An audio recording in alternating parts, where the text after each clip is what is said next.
Now we are moving into a different direction where we know that by 2050, we should really shift our diets to something that is more sustainable, because our food system is really not sustainable the way it's going. So we need to decrease the consumption of animal products into something that is more plant-based, or at least with alternatives that are more sustainable. The societal concern about the environment and the consequences of our practices come into close focus when talking about food. Many advocate switching from animal proteins to plant proteins to increase the sustainability of foods and perhaps become healthier. Although there are plenty of plant-based products on the market, there is a ways to go to close some of the food chains to ensure sustainability is at the heart of these products. You're listening to the latest episode of the Tillage Edge with me, Michael Hennessy. We would really appreciate it if you could listen, follow and give us a review on Apple or Spotify or wherever you get your podcast from. So today I'm joined by Ewen Mullins, the Head of Research in Oak Park, Carlow, and Milena Corredig, Professor of Food Design in Aarhus University in Denmark, to chat about Valpro Path, a plant protein project. Milena, there's huge interest in plant proteins by consumers, of which is growing year by year. You might tell us a little bit about the demands from consumers in this space. I think that we have seen this growth for the past 10 years, I would say, but maybe the motivation has somewhat changed from a habit from some people of just trying to be maybe healthier and thinking or having this perception that a cutting part of the animal based food is actually healthier, to fads like veganisms or other type of diets. Now we are moving into a different direction where we know that by 2050 we should really shift our diets to something that is more sustainable, because our food system is really not sustainable the way it's going. So we need to decrease the consumption of animal products into something that is more plant-based, or at least with alternatives that are more sustainable.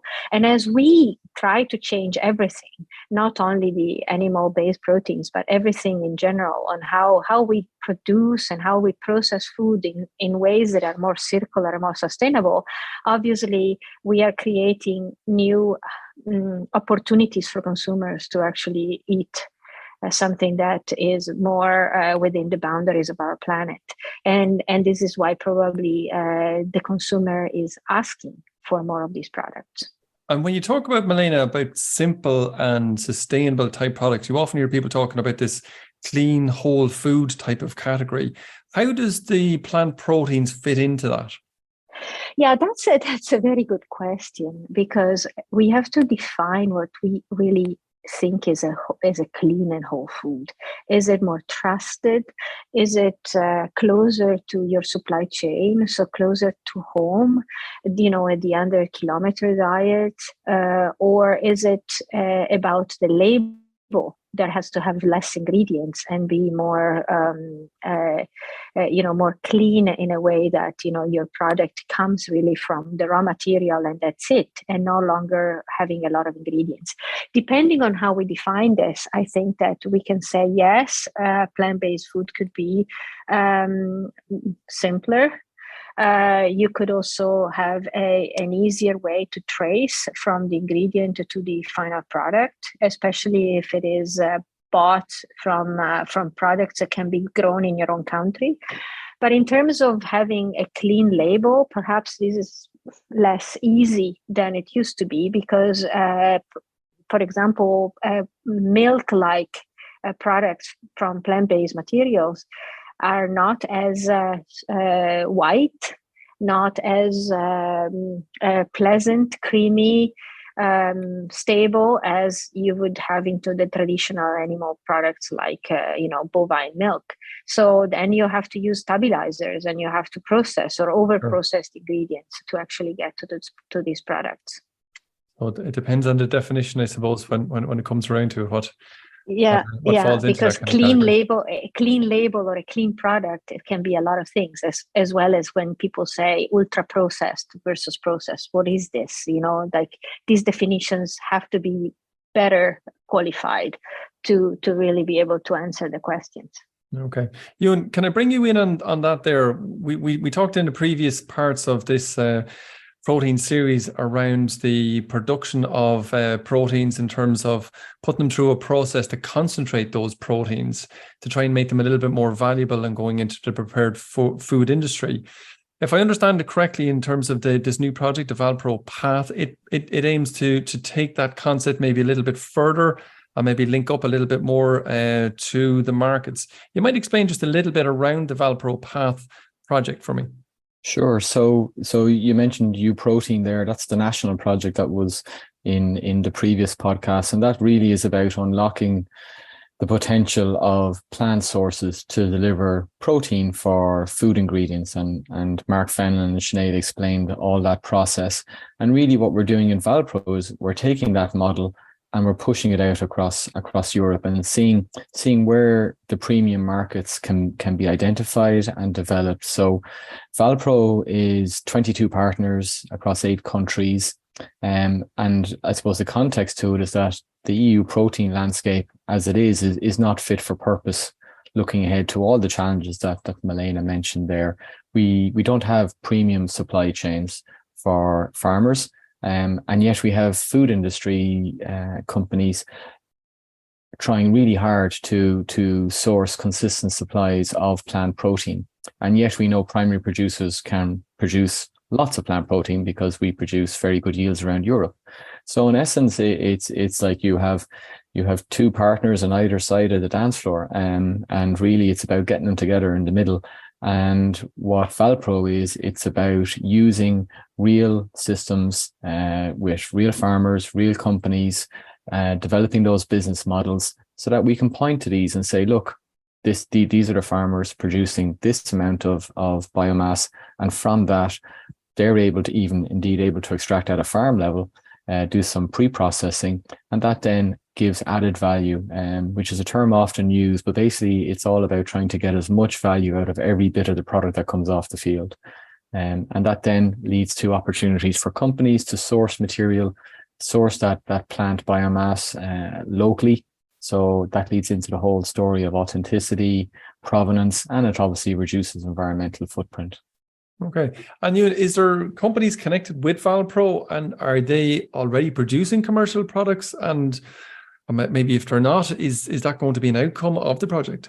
There are companies, yeah. We've some of the largest European food companies in the project, and they're obviously actively sourcing and looking to increase that base ingredient across Europe into their food production systems. They're fully aware of the consumer drive for diversification of food sources, and they're also acutely aware of the need to be able to tag on their products a full sustainability storyline. So what does that mean? It basically means when you go to your product, is there a barcode that you can scan with your phone for consumers who want to know more about the ingredients, but where they've come from, where they produced, and what's been the footprint of that. And that's an important part of our project. We are also hoping that because of the fact that this is a new economy that we're trying to develop, that there will be also possibilities to create new companies, as well as helping some of the startups that are part of the consortium in growing faster than they could alone. So I think there's a little bit of an ecosystem of partners, and there's some larger and some smaller companies, and maybe some that we haven't invented yet, and we hope to invent in the next 2 years. Okay, that's great. Yep, so there could be new companies there. Ewan, can I just jump back to you a little bit? I think as part of the project, there's new crops going to be trialed in different regions. And I don't know whether it's going to be novel crops coming to Ireland or intercropping as part of that.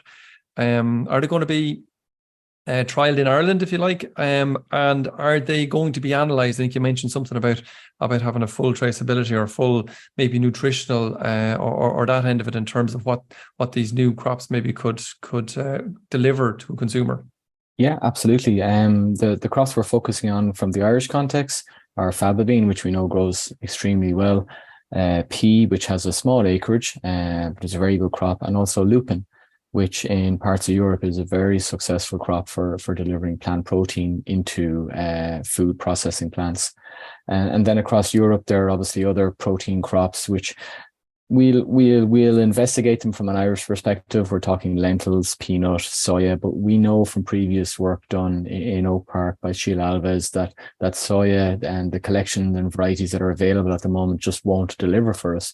But we know from the work that Sheila's done that pea and faba and lupin are definitely high value sources. And you mentioned intercropping, and one of the successes I think already coming out of Valpro is the intercropping of pea and faba bean. So faba bean has a nice thick stem. Pea is a great crop. Food producers rate pea protein very highly as an ingredient and as a flour. And a pea crop, when it stands up, does very well, but when it falls over, it's a huge risk to the farmer, potential loss of income. So what Sheila has shown is that when you intercrop the two, faba and pea, so at a ratio with obviously lower faba to pea, what you get is that faba being acting as a scaffold. So it's effectively holding up the pea plant.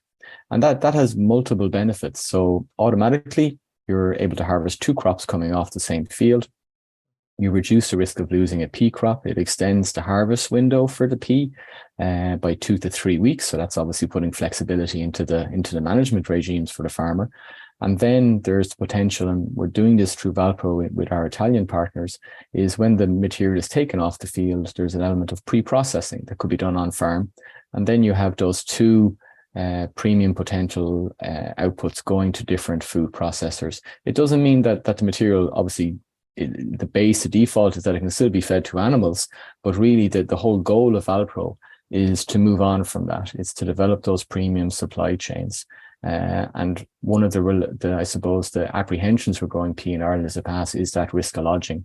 And this is a very simple agronomic fix. There's some more work to be done, obviously, in terms of the ratios and the getting the varieties to make sure they're synchronous in terms of maturity. But the initial results are very promising and hopeful. Sure, and you'll also be looking at the nutritional elements of putting those together, and that end of it, will that also fall out of the project? Absolutely. And I mean, the benefit to the soil structure, the follow-on crop, the potential to reduce nitrogen in the follow-on crop.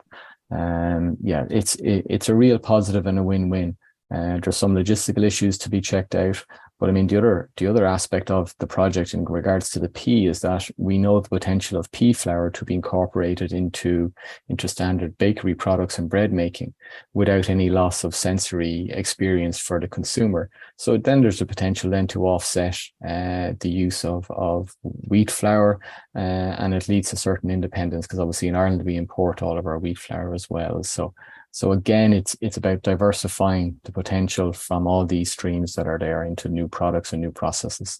Milena, to bring you back there, in previous episodes, and just picking up from what Ewan is after saying there as regards some of the processing and making it into flour and various different things, when you take proteins and you, I suppose, process them like that and potentially increase their overall value, they probably land maybe in an area of either processing or super processed. Does that help or hinder, do you think, in terms of the inclusion of proteins within some of the food products that are out there? No, actually, I think that this is probably the way to go. And we have a dream of basically demonstrating through Valpro how farmers could actually make more money out of growing crops that are protein crops for food. I think that if you start envisioning a new kind of economy where you have mills that are able to pre-process or somewhat fractionate some of the components, perhaps in a dry way, so that some of the side products can go back to animal feed while the high value products go to food, then you create a lot of fractions much more locally than it's done today. And then this should be shifting a little bit to the economies closer to the rural economies. And then, with these fractions, you design them to have particular functionalities for baking or for beverage applications or for, granola bars, so that you eventually get into all sorts of ingredients that can be then perhaps more purified at a different scale, in a different region of Europe. But the idea, and Ewen, correct me if I'm wrong, is that we tried to basically evaluate all of these potential crops and see where they could be growing and where they could be growing the most sustainably, and also where they could be processed more sustainably, so that we have an entire value chain within Europe. And I wanted to kind of pick up on that value chain bit in terms of designing food with that, processed plant protein in it. How important do you think is the sustainability or maybe the carbon footprinting in that, in terms of the consumer experience, I suppose, maybe you like to call it, in terms of foods nowadays? I think that it's going to be more and more important for the consumer to choose products that have a low carbon footprint. And in spite of the fact that today this is not reflected in the labels or in the communication that we have with consumers, eventually this is going to become more and more important. And then we have to actually document it, because it's not that easy to just say, oh, this is more sustainable than another. So we need to have ways to measure.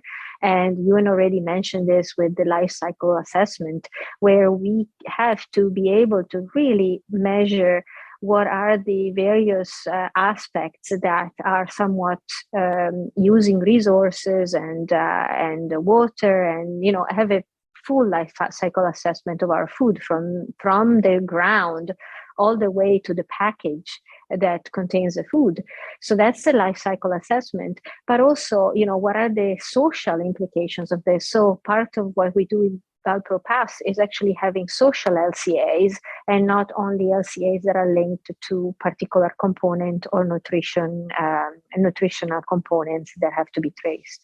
And we have this dream in some of our living labs to actually look from the beginning, from the soil, and looking at satellite images and following the climate of these 3 years of production, and see how this affects the sustainability of the products that we make. So we will have some model drinks, some model, like veggie burgers, and see how these things have, which kind of carbon footprint these things have. Okay. And do you think, you mentioned it earlier, Milena, around the clean label. Do you think there will be any outputs from Valpro Path that can help, I suppose, strengthen the direction of that, or maybe provide a bit of direction for that to come up with this clean label at the end? Yeah, like, for example, one of our living labs, one of the companies that we have is a small company in Italy that is a social it's a social community that has a beautiful recipe for making a veggie burger. But right now, the veggie burger is extremely expensive and has a million different ingredients in it, because they're trying to make it with it's very, very high quality, but a lot of ingredients. So when it comes to the label is not very clean. And part of our job in Valpro Path will be to redevelop or redesign their ingredient label so that they use less ingredients and they make it more trusted and more clean. And when you say that veggie burger, is that a veggie burger to taste like a veggie burger, or to try and substitute for meat? No, it is a very, very tasty veggie burger. Okay, it's a veggie burger. Great. Because there's lots of people trying to reproduce meat, and it's I'm not so sure. That's why I'm not calling it a meat replacer. I'm calling it a very nice and tasty veggie burger. Okay, very good. Ewen, can I bring you back in there? In terms of doing the processing of proteins, maybe to increase their value, are there any production facilities in Ireland capable of doing that? Or is there any plans to develop any capacity in that area? So at the moment, no, there aren't any large-scale commercial processing facilities in Ireland, but there are plans in play, absolutely. The sector is looking at what's happening across Europe, where huge investment is being made, both private and public, and you see plants all around Europe that are doing this. So from an Irish perspective, we're at risk of falling behind. But the good news is, through projects like UProtein and Valpro Path, we're able to work with colleagues across Europe, Milena, for example, and other partners, both in industry and in research institutions, so that we're able to support the industry so that when they have questions, we can give them answers quickly. So we have pilot processing facilities in Teagasc down in Moore Park, and the initial work done there is really, really promising. And industry is looking at that because that's already demonstrating how things can be done. One of the key aspects of it is that in terms of extracting the protein from plant based sources, a lot of the processes that are already in place in food industries around the country that utilize milk can also actually be transferred, and then the machinery can be utilized for plant based materials as well. And from a business model perspective, that has huge potential, because obviously crops will be harvested into the early late summer, into the early autumn, and some of these plants will be heading into a relatively quieter period at that time of year. So if they can utilize existing infrastructure and systems within existing plants, well, then that's a win-win for everybody. Sure. Milena, can I just bring you back in there? Did I read only recently that there was a huge amount of money going into developing research around plant-based products in Denmark? Did I hear that right? The investment that the government is making. Yes. I think Denmark is ahead of the game in terms of pushing for sustainability. It has been one of the first countries in 2021. It was the first country in Europe that put lentils and other protein crops as part of their dietary guidelines. And now they're following up, understanding that basically they have to push for a new economy in Denmark if they want to have products that the consumer will accept. Because it's fine to say that we have to eat more healthy and more sustainable, but we also have to follow up with choices that the consumer will prefer. So that is not, when you're going to the supermarket, you do not only go and buy this because it's good for you, or because it's more sustainable, but you actually prefer it. It's a preferred choice. So if you want to do this, then you have to invest, and you have to invest in a new economy. And this is why Denmark is putting so much emphasis and a lot of research funding to come up with new solutions for proteins. Okay, geez, that's quite interesting. Yeah, and thanks very much for that. Ewen, the very last question to you. I just wanted to ask you about. Certainly, there's going to be lots of results coming out of Valpro, but are there any of them that are going to be actionable by farmers here in Ireland, or perhaps across Europe as well, because it's aimed at Europe, not just Ireland, so that farmers can, I suppose, extract some value out of it? Or I suppose for any farmers listening, the easy one to ask really is, will this put any money back into my pocket as a farmer? Well, I mean, the answer is yes. I mean, the project has to show that this will put money in pockets, because that's the whole goal of the project. If we don't achieve that, we won't be doing what we're meant to be doing in the project. I'm confident it will. The question, of course, is how long will it take? And with any research project, when there's a finite time, couple of years, and then after that, obviously the idea is that the systems are there, the commercial industry will come in and bring this on in terms of commercial opportunities and develop them. The key thing is that, will there be actions for farmers? Can they take that out of this project before the project ends? And I think absolutely. And the reason I say that is because we look to U Protein, which is only halfway through its tenure, and it's already exceeding the milestones that were originally anticipated for that halfway point. And that's because of, I suppose, the interest both by farmers and the food companies and the processing plants. And everybody's acutely aware that we need that commercial processing facility in Ireland.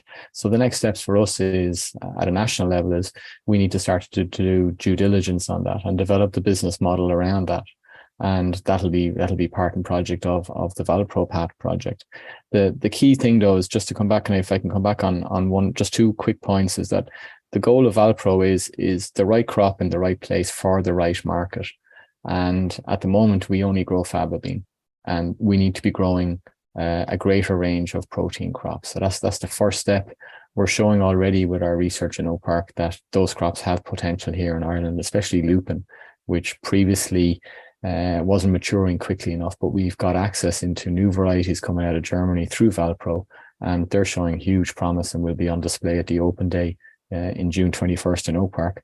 And then the other thing is that nice plug, well done. Yeah, thanks. And then Valpro Path is also, it's not about, and this is very important because I suppose there's a narrative out there about plant protein in direct conflict with animal protein, and that's not the narrative of Valpro. Valpro is about diversifying the added value opportunity for producers and putting that sustainable system in place for private industry in terms of extracting protein.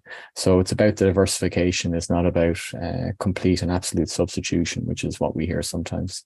Ewen, thanks very much for your time, and Milena as well. Thank you a huge amount for joining us today. And with your permission, I'd love to come back and chat to you again, maybe in the middle of Valpro or maybe and towards the end as well, just to see how that project's going on, because I think that it holds huge potential, not just for the production and processing of plant proteins in Ireland, but also for maybe proteins across Europe, of which, as we know, Europe is deficit in plant proteins at the moment. So thanks again. Thank you. You're welcome. So that's it for this week, and my thanks to Ewen and Milena for joining me on the podcast. There's another Tillage Signpost farm walk next week on April the 4th on Tom Barry's farm near Mallow in Cork to examine how to get the best from slurries and to reduce chemical fertilisers. For more details, go to teagasc.ie/events. Finally, don't forget, if you enjoyed the podcast, then recommend it to a friend or colleague. And as always, rate, review and follow on Apple Podcasts or Spotify so you never miss an episode. And for more information, go to teagasc.ie. I'm Michael Hennessy. Thanks for listening. I'll be back next week with more tillage news and advice.